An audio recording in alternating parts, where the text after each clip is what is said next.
Panorama 2018 Política. Bernardo Santoro, advogado, formado pela UERJ, está hoje na nossa plenária, na nossa mesa, para discutir os parâmetros que nos trouxeram até aqui e nos levarão para as eleições de 2018.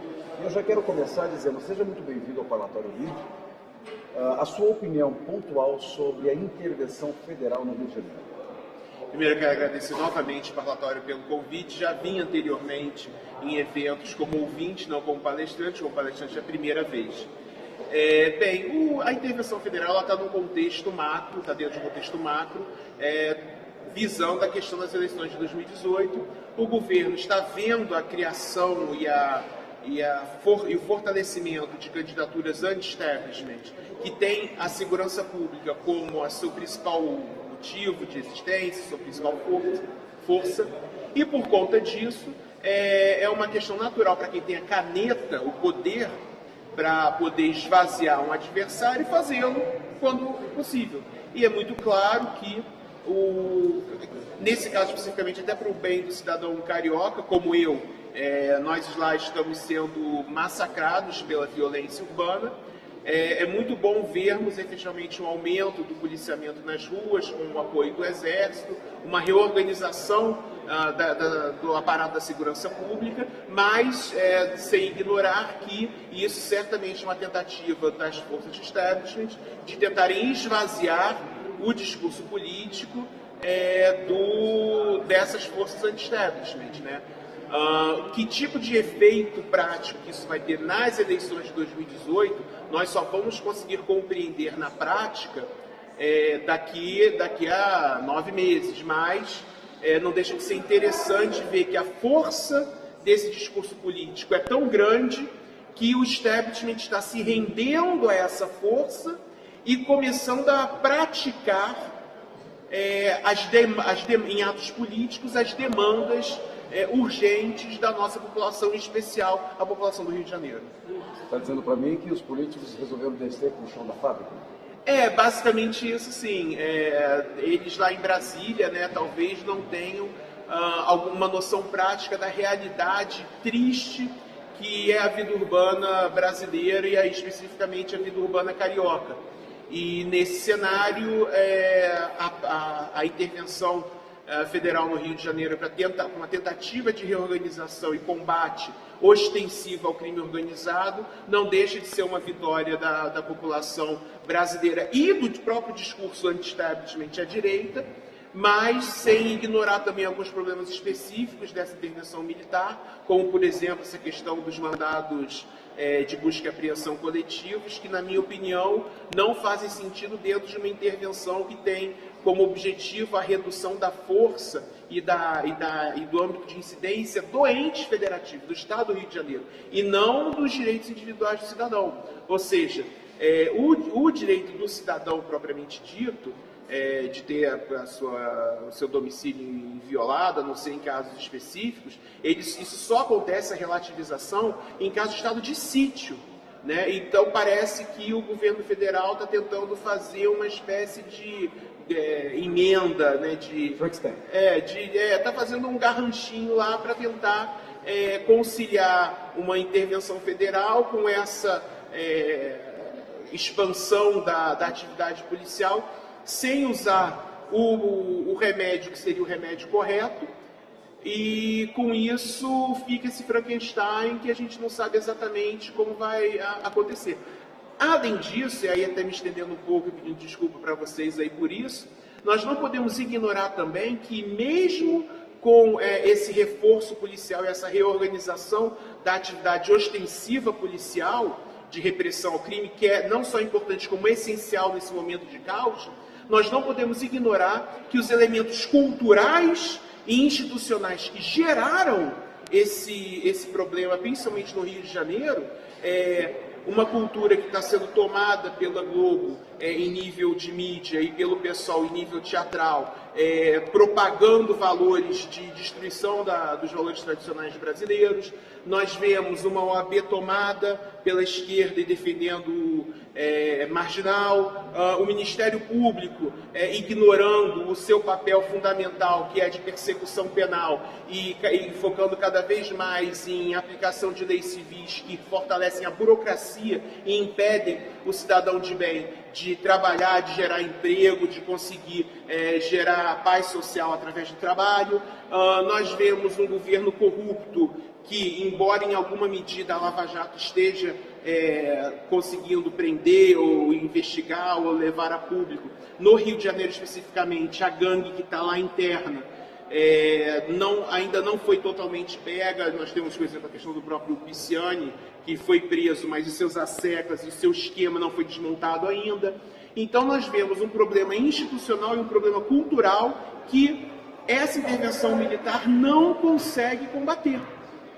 E isso precisa ser combatido. Não só a questão do policiamento ostensivo tem que ser aplicado, como está sendo ou vai ser, mas também a questão institucional e cultural precisa ser remediada para ontem.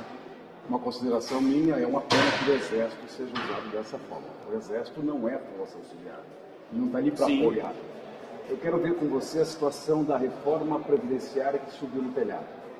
Mas a mais importante, na minha opinião também, é a reforma política e a tributária. Sua opinião sobre isso? Bem, a reforma previdenciária, nos termos em que foi posta, eu entendo a importância dela, porque realmente...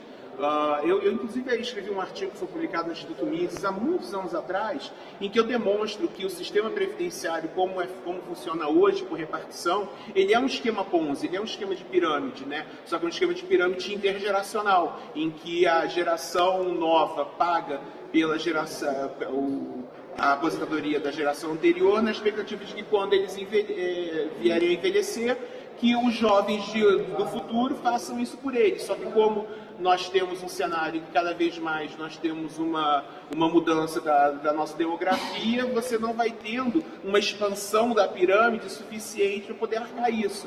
E aí você acaba gerando um cenário que você precisa sempre reformar, retirando direitos da população, retirando o direito do sujeito a aposentar-se mais cedo. Por isso que a minha proposta nesse sentido é uma proposta mais radical. Ela é uma proposta de ruptura com o sistema previdenciário atual, substituição do sistema de repartição por um sistema de capitalização puro, como ocorre no Chile, por exemplo, em que você pega o seu dinheiro, esse dinheiro é posto num fundo, e esse fundo vai ser usado no futuro para a sua própria aposentadoria, e isso ainda gera poupança interna, diminui taxa de juros, então você tem toda uma condição de melhoria da economia através desse novo sistema. Enquanto o sistema de repartição, ele toma dinheiro, toma a poupança pública. Então nós precisamos mudar essa lógica previdenciária, e o grande problema dessa ruptura é a gente entender como vai arcar com os custos de transição desse modelo e pagamento dos antigos beneficiários que estão, infelizmente, reféns de um sistema louco, anacrônico e que a sua própria lógica é uma lógica destrutiva para a nossa sociedade. Como que a gente vai conseguir levantar esses recursos num cenário em que nós temos mais de 100 bilhões de reais anuais de déficit primário, sem contar o déficit nominal, que é o déficit que realmente importa, que vai passar de $500 bilhão anual, isso precisa ser remediado, mas os custos de transição de um sistema para o outro é que precisam ser vistos para que nós possamos fazer realmente um conserto definitivo da nossa Previdência.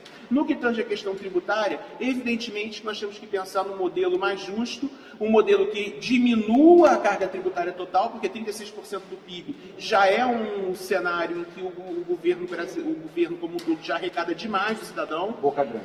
Isso, e arrecada mal, porque arrecada num sistema que é mais focado em impostos indiretos, que atingem mais a população pobre, do que impostos diretos, que atingem a população que consegue reter alguma poupança. Então, nós precisamos realmente rever esse modelo, para que esse modelo seja um modelo mais focado em impostos diretos e não indiretos, e que, portanto, nós possamos ter um sistema que a gente chama um sistema mais justo, um sistema em que os ricos também tenham, os mais ricos tenham uma participação maior no pagamento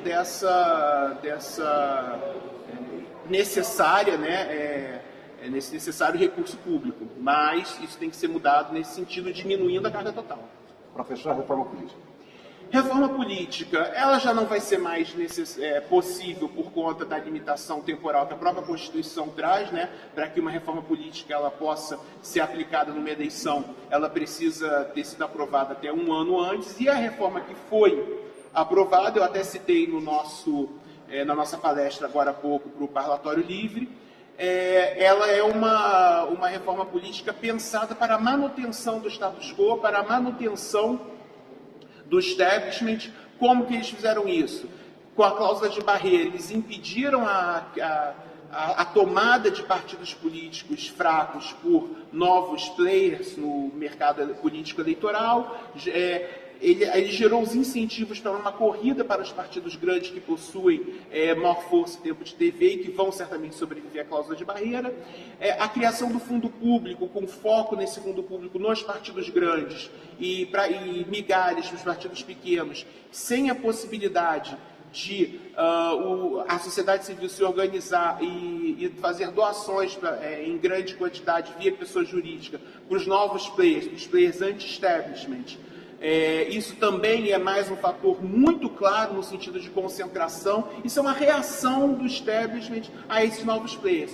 E vai ser muito interessante ver como é que esses candidatos anti-establishment, seja à direita ou até mesmo ao centro, ainda não conheci nenhum ao centro, mas pode ser que eles já ainda temos tempo para que se viabilizem candidatos anti-establishment assim. Eu estou muito curioso para ver como eles vão se comportar, como eles vão conseguir levantar recursos de maneira legal, num cenário em que a própria legislação praticamente impede o levantamento desses recursos de maneira livre pela organização da sociedade civil. Isso vai ser muito interessante. Perfeito. O Parlatório Livre agradece o Dr. Bernardo Santoro.